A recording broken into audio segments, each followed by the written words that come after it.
ಇನ್ನು ನವೆಂಬರ್ ಕ್ರಾಂತಿ ಬಗ್ಗೆ ಬಿಜೆಪಿ ನಾಯಕರ ಹೇಳಿಕೆ ವಿಚಾರಕ್ಕೆ ಸಂಬಂಧಪಟ್ಟಂತೆ ಎಚ್ ಡಿ ಕುಮಾರಸ್ವಾಮಿ ಅವರು ಪ್ರತಿಕ್ರಿಯೆ ನೀಡಿದ್ದಾರೆ. ನಾವು ಯಾರೂ ಹೇಳಿಲ್ಲ ಅಂತ ಹೇಳಿ ಕುಮಾರಸ್ವಾಮಿ ಅವರು ಹೇಳ್ತಾರೆ. ಯಾವ ಕ್ರಾಂತಿ ಭ್ರಾಂತಿ ಇಲ್ಲ, ವಾಂತಿನೂ ಇಲ್ಲ ಅಂತ ಹೇಳಿ ಎಚ್ ಡಿ ಕುಮಾರಸ್ವಾಮಿ ಹೇಳಿದ್ದಾರೆ. ಹೋಗಿಯೇ ಬಿಟ್ಟ ಅಂತಲೂ ಕೂಡ ಹೇಳ್ತಾ ಇದ್ರು.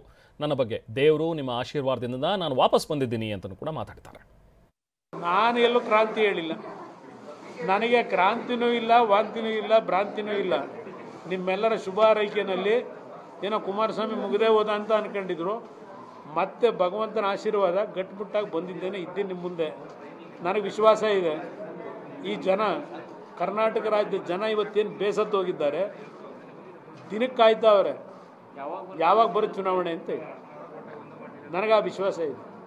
ನಾನು ಎಲ್ಲೂ ಕ್ರಾಂತಿ ಹೇಳಿಲ್ಲ. ಇನ್ನು ಇವತ್ತು ಹೀಗೆ ಮಾತನಾಡ್ತಾ ಬಹಿರಂಗ ಚರ್ಚೆಗೆ ಬೇಕಾದ್ರೆ ಬರಲಿ ಅಂತ ಡಿ ಕೆ ಶಿವಕುಮಾರ್ ಅವ್ರದ್ದು ಏನು ಹೇಳಿದ್ರಲ್ಲ, ಆ ವಿಚಾರಕ್ಕೆ ಸಂಬಂಧಪಟ್ಟಂತನೂ ಕೂಡ ಬೆಂಗಳೂರಿನಲ್ಲಿ ಕೇಂದ್ರ ಸಚಿವ ಕುಮಾರಸ್ವಾಮಿ ತಿರುಗೇಟ್ ಕೊಟ್ಟಿದ್ದಾರೆ. ಅವ್ರ ಜೊತೆ ಬಹಿರಂಗ ಚರ್ಚೆ ಮಾಡೋದಕ್ಕಾಗತ್ತಾ, ಮಾತನಾಡುವ ಯೋಗ್ಯತೆಯನ್ನು ಅವ್ರು ಉಳಿಸ್ಕೊಂಡಿದ್ದಾರಾ ಅಂತ ಎಚ್ ಡಿ ಕೆ ಪ್ರಶ್ನೆ ಮಾಡಿದ್ರು.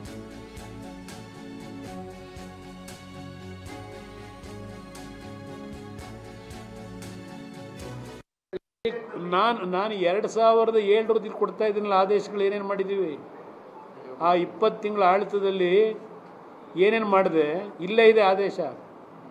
ಇವತ್ತು 7 ನಗರಸಭೆಯಲ್ಲಿ ಏನೇನು ಅವ್ಯವಹಾರಗಳಾಗಿತ್ತು, ಈ ಬೆಂಗಳೂರು ನಗರ ಕುಲಿಗೆಡಿಸಿದ್ರಲ್ಲ, ಇದೇ 99ರಿಂದ ಕಾಂಗ್ರೆಸ್ ಸರ್ಕಾರ ಇತ್ತಾನೆ. ಈ ಬೆಂಗಳೂರು ನಗರ 50 ವರ್ಷದಲ್ಲಿ ಮುಂದೆ ಏನಾಗುತ್ತೆ ಅಂತ ಗೊತ್ತಿರಲಿಲ್ಲ ಇವರಿಗೆ. ಇವರೇ ಅರ್ಬನ್ ಮಿನಿಸ್ಟ್ರು.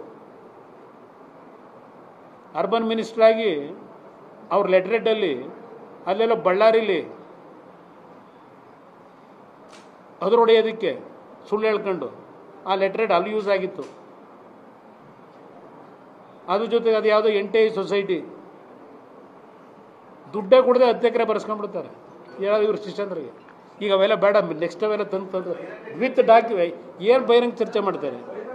ಯಾವ ಬಹಿರಂಗ ಚರ್ಚೆ ಇಲ್ಲಿ ಯಾರ ಪಾಪ ಹಿಡ್ಕೊಂಬಂದಿರುವ ಇಷ್ಟು ಕಂತೆ ಈಗ ಏನೇನು ಮಾಡ್ತಾವ್ರೆ ಅಂತ ಹೇಳಿ ತಾವ್ರೇಕೆರೆತ ಬಹಿರಂಗ ಚರ್ಚೆ ಅವ್ರ ಜೊತೆ ಮಾಡೋಕ್ಕಾಗತ್ತಾ? ಮಾತಾಡೋ ಯೋಗ್ಯತೆ ಇಟ್ಕೊಂಡಿದ್ದಾರೆ ಬಹಿರಂಗ ಚರ್ಚೆ ಅವ್ರ ಜೊತೆಲಿ. ದುಡ್ಡು ಹೊಡೆಯೋ ಕೆಲಸ ಮಾಡಲಿಲ್ಲ ನಾವು. 189 ಫಸ್ಟ್ ಗ್ರೇಡ್ ಕಾಲೇಜ್ ಮಾಡಿದೆ, ನೀವೆಷ್ಟು ಮಾಡಿದ್ದೀರಪ್ಪ? ಪಬ್ಲಿಕ್ ಶಾಲೆ ಘೋಷಣೆ ಮಾಡಿದೆ, ಇದೇ ಇವ್ರ ಜೊತೆಲೆ ಸರ್ಕಾರ ಮಾಡಿ. ಪ್ರತಿನಿತ್ಯ ಅದೆಂಥದ್ದು 2,000 ಪಬ್ಲಿಕ್ ಶಾಲೆ ಮಾಡ್ತೀವಿ, 10,000 13,000 ಅಪಾಯಿಂಟ್ಮೆಂಟ್ ಕೊಡ್ತೀವಿ. ಬರೀ ಇದೇ ನಡೀತಿದೆ 2 ವರ್ಷದಿಂದ. ನಾನು ಹೆಂಗೆ ತರೋಕ್ಕಾಗತ್ತೆ? ಇಲ್ಲಿ ಈ ಸರ್ಕಾರ ಮಾಡಬೇಕು. ರಾಜ್ಯ ಸರ್ಕಾರದಲ್ಲಿ ಆ ವಾತಾವರಣ ನಿರ್ಮಾಣ ಮಾಡಬೇಕಿಲ್ಲಿ. ನನ್ನ ಕೆಲಸ ಅಲ್ಲಿ ಡೆಲ್ಲಿಲಿರೋದು ಕಾರ್ಖಾನೆ ನಿರ್ಮಾಣ ತರೋಕ್ಕಲ್ಲ, ನನಗೆ ಕೊಟ್ಟಿರೋ ಇಲಾಖೆ. ಕೆಲವು ಸ್ಕೀಮ್ಗಳಿದೆ, ಅದನ್ನು ಇಂಟ್ರೊಡ್ಯೂಸ್ ಮಾಡ್ತಕ್ಕಂಥದ್ದಕ್ಕೆ ಇದೆ ಅಷ್ಟೇ, PLI ಸ್ಕೀಮ್ಗಳು. ಈಗ